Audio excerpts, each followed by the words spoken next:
Whether you live in the UK or the US, you may have heard people saying that we may be heading towards a recession.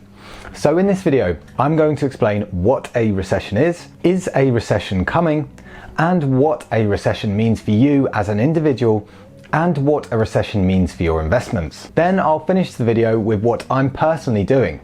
Plus, I'll try to cover this for both people in the US and UK. If it's your first time watching my channel, then my name's Ollie, and on this channel we discuss all things related to personal finance and investing. So please don't forget to subscribe, and if you get any value from this video, then I'd really appreciate an early thumbs up, as it really helps the channel massively to reach more people.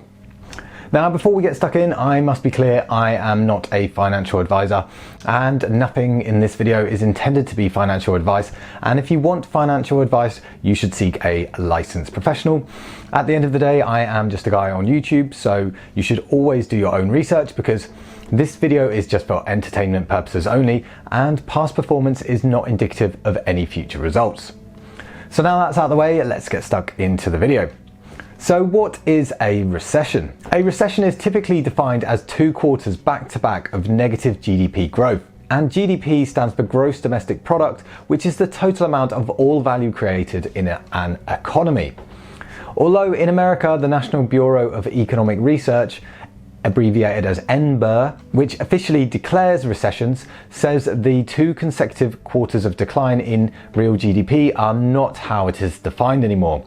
The NBER defines a recession as a significant decline in economic activity spread across the economy, lasting more than a few months, normally visible in real GDP, real income, employment, industrial production, and wholesale retail sales. So what does a recession mean? A recession means there's a significant decline in economic activity. Unfortunately, people are going to feel real economic pain.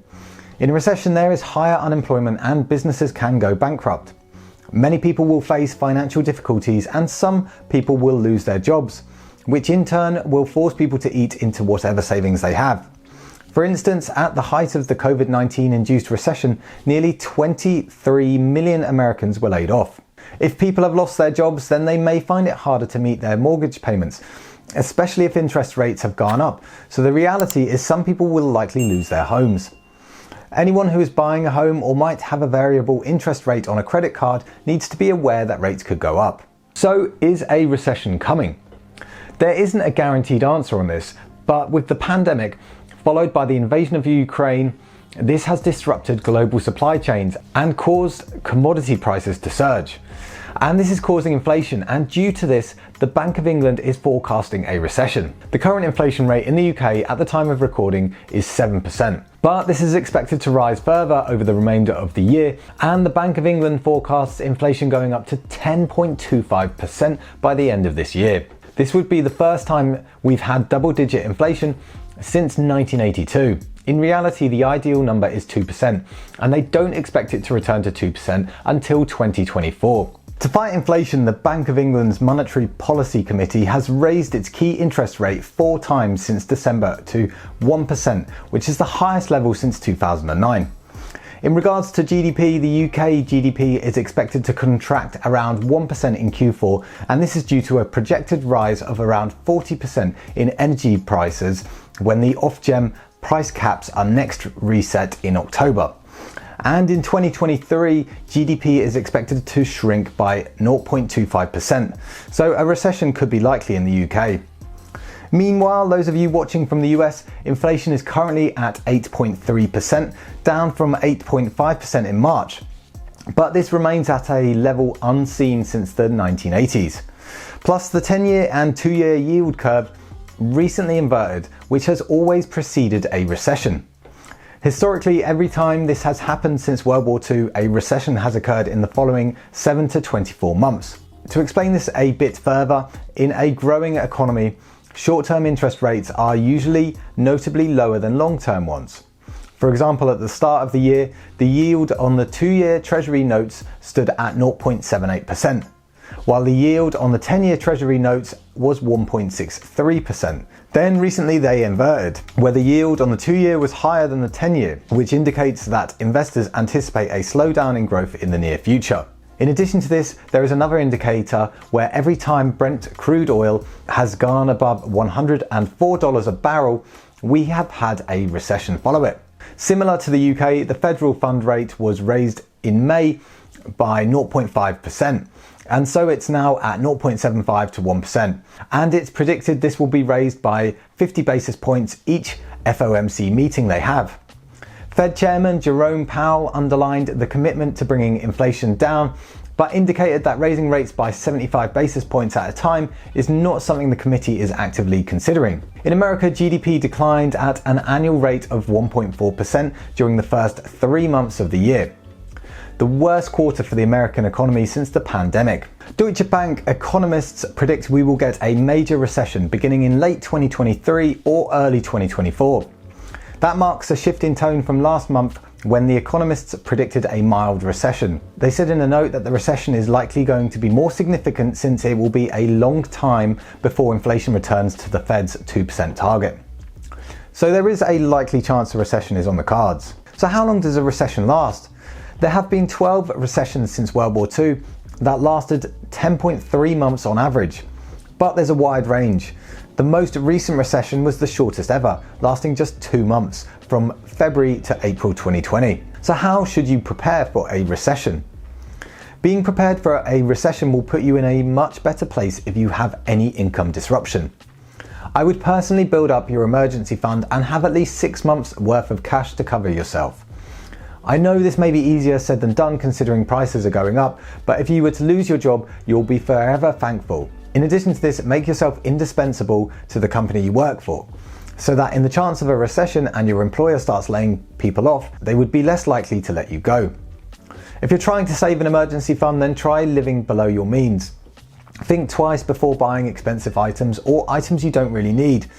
Like, do you really need a new iPhone every year, or do you really need to get the top model of it? There's nothing wrong with buying expensive necessities, but perhaps consider whether it is a necessity and stop wasting money on things you won't care about a few days or weeks later. So obviously you want to reduce debt, potentially paying off the higher interest debt first. Experts are predicting that the UK base interest rate could rise to between 1.5% and 2% by the end of 2022, and in the US could reach 3%. In regards to inflation, this is seen as a good thing because the cost of living should go down, but this isn't guaranteed because there are a few things out of our control. When interest rates go up, then companies can't borrow money as easily, so they may pass their costs to their consumers, so prices may go up. Also, the invasion of Ukraine is not going to help inflation due to lots of European oil and gas coming from Russia. And while the EU is saying they will stop buying Russian oil going forward, it puts demand on sourcing it from elsewhere. In addition to this, supply chain problems in China are not going to help inflation. If you only have one stream of income, it may be worth considering getting another. If you diversify your income, you have less need to worry if one of your income sources stops during a recession. And who knows, one of these side hustles may even end up making you more than your day job. If you've not seen my video on side hustles anyone can do, then I recommend you check it out up here, and I'll put the link in the description below. So how will a recession affect investments?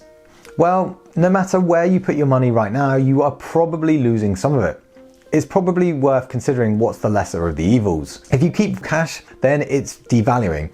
As inflation has hit 7% in the UK, then if you've got £10,000, then in 1 year that will have the equivalent buying power of £9,300. If you're in America, then as inflation is 8%, then $10,000 in a year would have the equivalent buying power of $9,200. But if you keep cash in the bank, then the interest rate hikes should counteract it somewhat. In regards to the stock market, then you're probably not in the best place right now. The S&P 500 is already down over 18% this year, so we're very nearly in a bear market, and it's the worst start to the year for the S&P 500 since 1950. When a recession happens, the S&P 500 on average falls by about 32%. A recession doesn't always lead to a crash in the stock market, but investors often pull money from the market, whether it be out of fear or as a necessity to support their living. Fund managers tend to bail out, which also pushes the prices of companies down. But you have to remember, even if there is a crash, then the US stock market has always recovered. But in addition to this, it's worth bearing in mind there are some companies that will unfortunately never go back to their all-time highs. But overall, between 1869 to 2018, there have been 30 recessions, and of those 30, 16 of them have had a positive stock market, with an average return of 9.8%, even though the GDP declined an average of 3%. So we have been in times before where the economy has shrunk, but we still made money in the stock market. And the other 14 times, the S&P 500 was down and lost an average of 14.2%. So the odds of you making or losing money in the stock market is about 50-50. So personally, I wouldn't sit it out because, like I showed in my last video, the effects of missing the 10 best days per decade in the stock market will massively affect your returns. If you invest in crypto right now, then you're probably not doing that great either due to the Terra Luna issues of the last week. And while there isn't enough history to track the performance of cryptos during a recession, I don't want to be the bearer of bad news, but in the last couple of years, since institutions have started investing, it tends to track the financial markets. As an investor, your portfolio may go down, but it's always worth thinking of the bigger picture and the long-term goal. So what am I doing in regards to investments? Right now, I'm kind of sitting on the sidelines and buying at times I feel appropriate. If the market carries on going down further, I hope I'm still young enough to ride out any prolonged storm. If a recession hits, I'll be doing the same thing, and I'll be taking advantage of any dips and buying decent companies that I've wanted to buy for ages, but at a reduced price. And by decent, I mean solid blue chip companies that bring in revenue and have been doing so for a long time.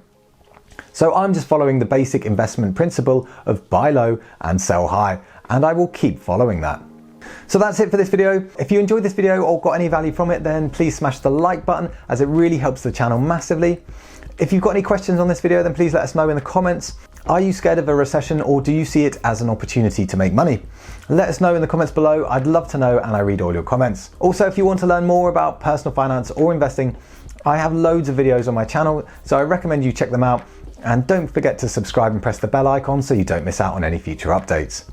It's been Ollie from Get Geek Finance. Thanks for watching, and I'll catch you in the next one.